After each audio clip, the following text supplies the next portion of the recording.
Assalamualaikum warahmatullahi wabarakatuh. Selamat pagi, selamat siang, selamat malam, kapanpun dan dimanapun kalian berada. Nah, berjumpa lagi di mata kuliah pengantar videografi ya teman-teman ya.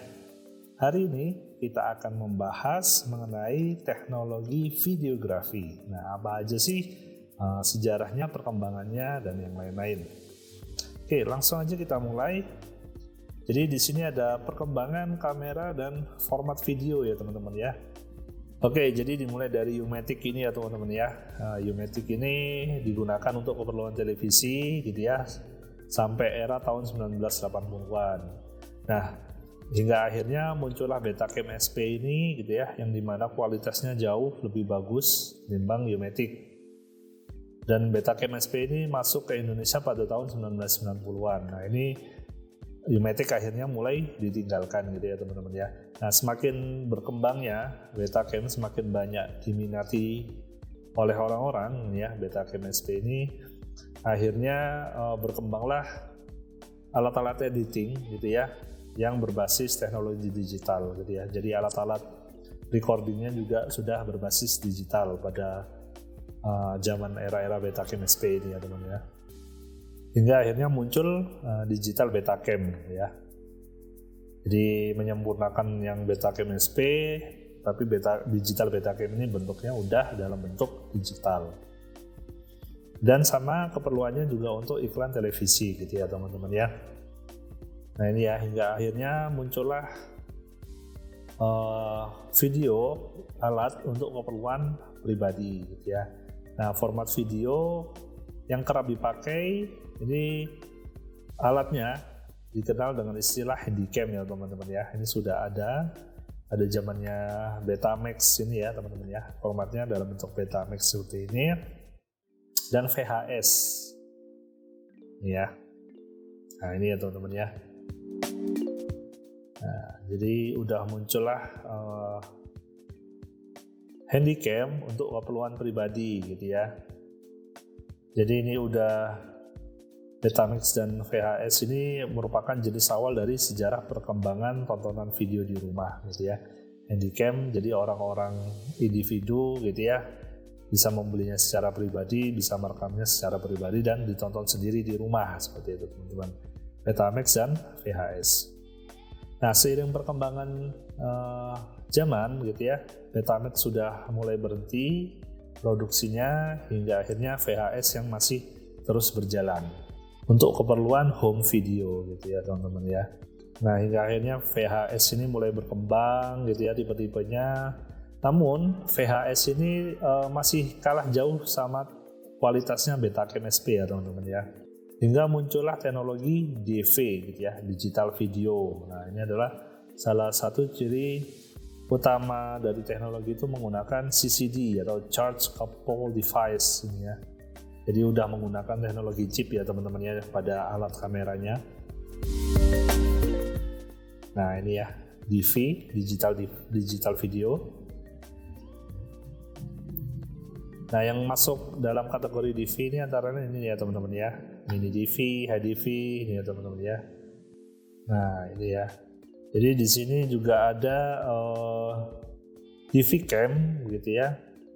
Selain DV yang ini ada juga DV cam, DVC Pro gitu ya. Kalau DV cam ini miliknya Sony ya, DV cam itu. Sedangkan untuk DVC Pro itu adalah miliknya Panasonic gitu ya teman-teman ya.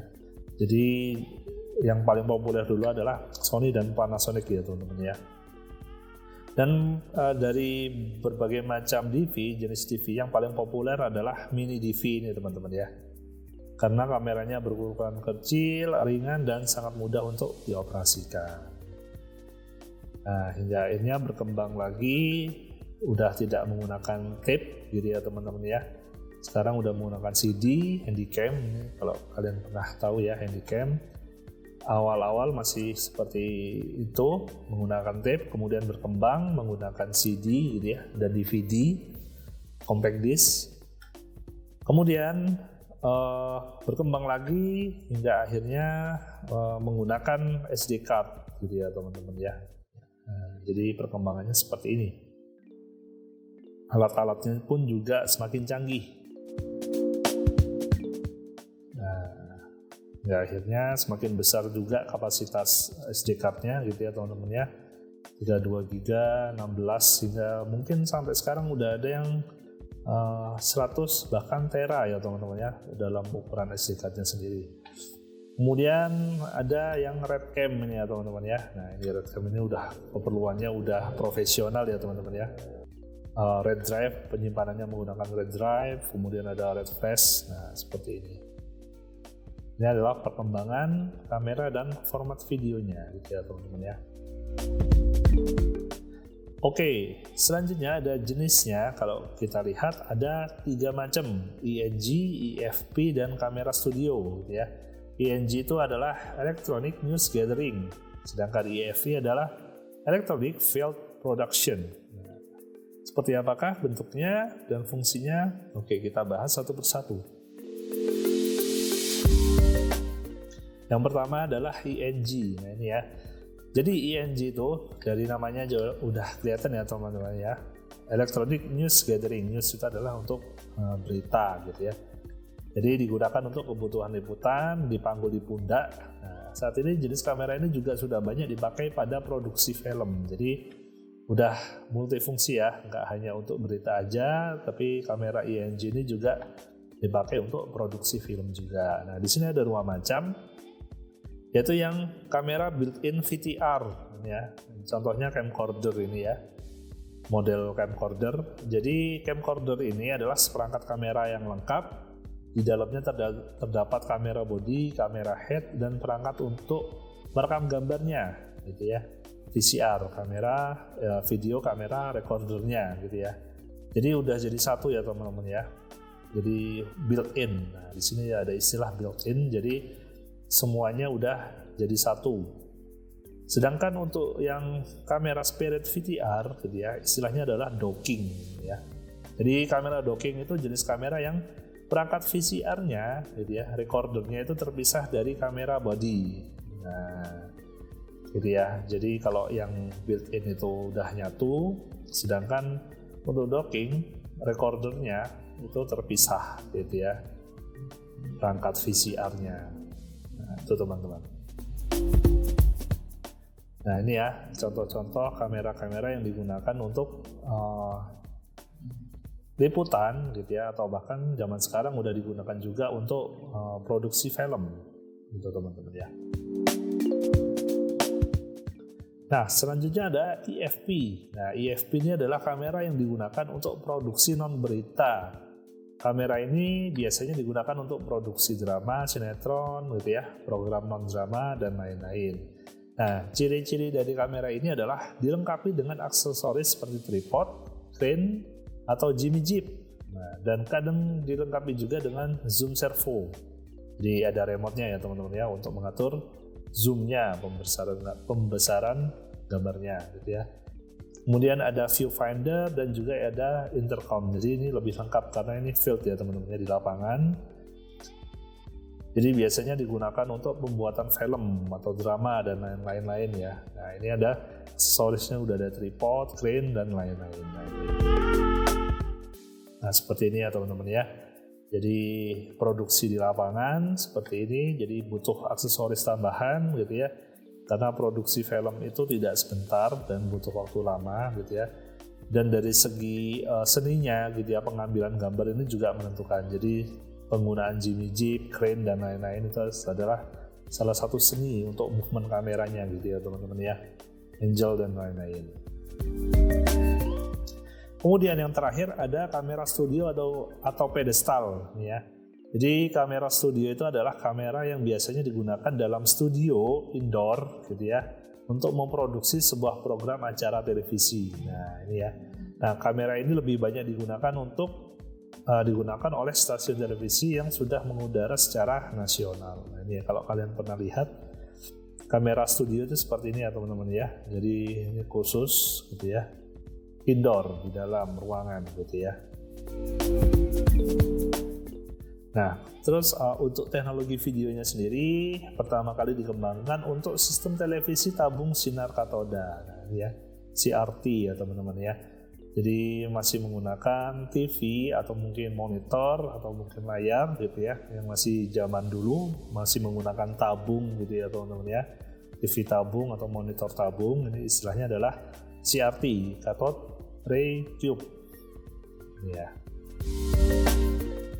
Kemudian perkembangannya cepat gitu ya, hingga zaman sekarang menghasilkan monitor TV yang canggih. Nah ini ya perkembangannya, ada DLP, digital light processing, kemudian ada LCD yang mungkin sampai sekarang masih ada gitu ya, LCD, ada plasma display panels gitu ya, LED sekarang ya, terus kemudian QLED gitu ya, QLED yang dimana itu udah resolusinya udah tinggi, kemudian warnanya juga kaya gitu ya, kayak akan warna gitu, detailnya juga tajam gitu ya teman-teman ya.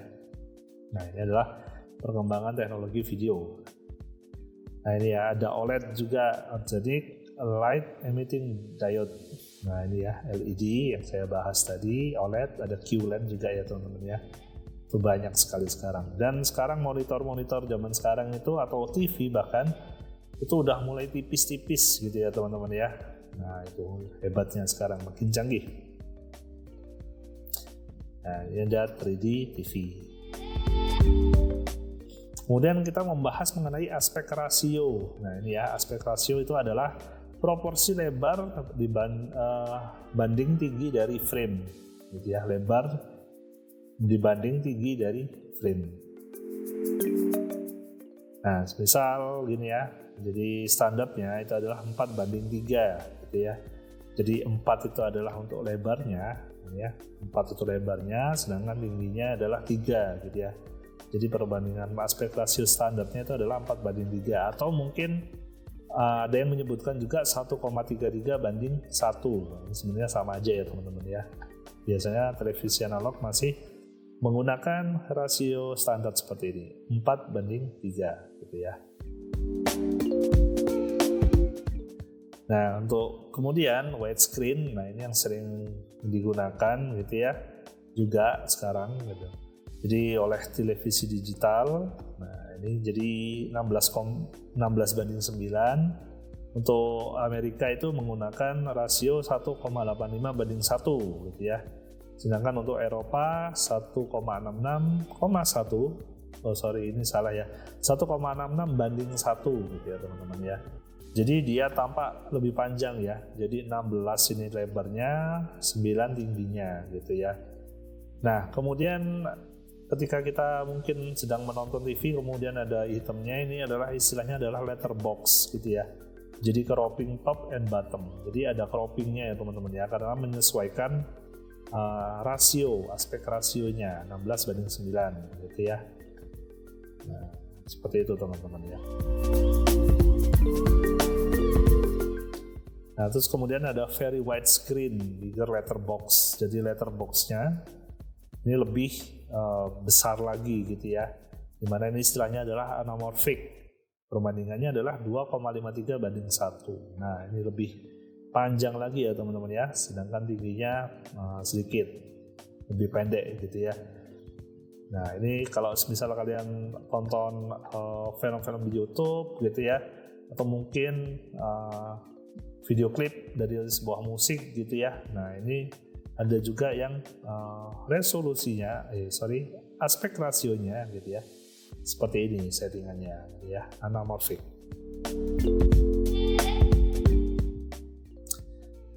Nah ini ya, jadi resolusi video kalau kita lihat dari awal, ini ada CGA gitu ya teman-teman ya, 320x200. Ini mungkin perangkat-perangkat yang zaman dulu gitu ya, masih menggunakan resolusi sebesar ini gitu ya, hingga akhirnya VGA. Nah ini zaman saya ya teman-teman ya, ini udah masuk ke saya itu zaman VGA ini ya teman-teman ya.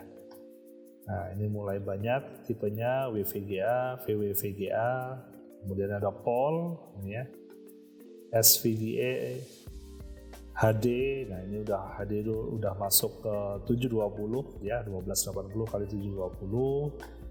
Kemudian berkembang HD 1080 atau istilahnya sekarang FHD gitu ya teman-teman ya. Ini ada 1920x1080. Kemudian ada 2K gitu ya, 2 kali lipatnya lagi. Kemudian sekarang udah 4K gitu ya teman-teman ya. Mungkin nanti kedepannya akan lebih besar lagi resolusi ya teman-teman ya, hingga gambar itu terlihat sangat detail sekali gitu ya, sangat bersih gitu ya. Nah seperti itu. Nah di sini mungkin untuk standar resolusi televisi kalian sering melihat gitu ya, membaca istilah-istilah POL dan NTSC. Nah ini sebenarnya adalah standar resolusi dari televisi ya teman-teman ya.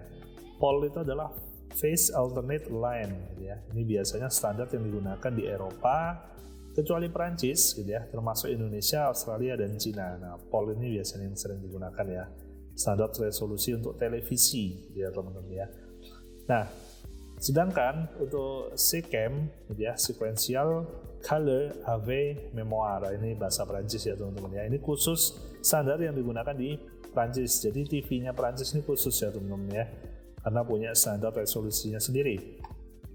Kemudian ada NTSC ya ini ya, kita juga udah sering dengar juga. Jadi National Television Standard Committee, ini di standar yang digunakan di Amerika, Jepang, Kanada, Meksiko dan Korea. Biasanya kalau kita menggunakan produk-produk dari Jepang itu biasanya NTSC ya, format resolusi televisinya. Kalau kita pakai produk-produk dari Cina gitu ya teman-teman ya, dari Eropa mungkin, atau mungkin lokal Indonesia menggunakan standar POL. Nah, seperti itu.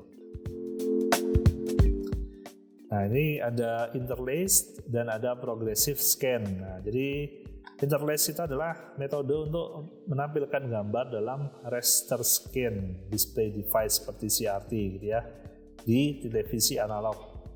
Yang dimana ini yang ditampilkan itu adalah pergantian antara garis ganjil dan genap secara cepat untuk setiap frame. Nah, jadi bentuknya garis gitu ya teman-teman ya. Dan rate yang disarankan untuk metode interlace ini antara 50 sampai 80 Hz. Nah, jadi seperti itu teman-teman ya. Interlace untuk tiap standar resolusi TV itu berbeda-beda gitu ya. Udah 50 fields per second, 625 lines dan lain-lain. Ini sama. Nah ini ya, selisihnya kalau NTSC 59,94, hampir 60 gitu ya. Nah makanya kalau kalian biasanya merekam gambar gitu ya teman-teman ya, melalui smartphone atau melalui kamera, merekam TV analog itu pasti kan akan terlihat seperti garis yang berjalan gitu ya. Nah itu ya, istilahnya adalah garis-garis itu adalah seperti itu gitu ya. Kemudian ada progressive scan, di mana metode ini untuk menampilkan, menyimpan, dan memancar gambar, di mana setiap baris untuk setiap frame digambar secara berurutan. Nah, ini ya. Biasanya digunakan pada CRT monitor komputer. Nah, ini ya teman-teman ya. Jadi teknologinya udah berbeda lagi gitu ya. Nah, ini ya. Jadi contohnya seperti ini. Jadi ini garisnya seperti ini ya, untuk menentukan warna-warna yang akan ditampilkan pada televisi gitu ya teman-teman ya. Nah ini ada yang disebut dengan interlace tadi. Jadi barisnya gitu ya, ganjil genap berurutan seperti itu. Nah sedangkan yang ini adalah progressive scan gitu ya. Jadi gambarnya lebih rata seperti ini. Nah, sedangkan interlace scan, kemudian interlace scan with anti-aliasing. Jadi terlihat bedanya ya teman-teman, lebih jelas dan lebih terang yang progressive scan. Oke, mungkin seperti itu pertemuan kita hari ini. Jika kalian ada pertanyaan, kalian bisa tanyakan di kolom komentar. Jika saya ada salah, mohon koreksinya. Terima kasih banyak atas perhatiannya. Saya tutup. Assalamualaikum warahmatullahi wabarakatuh.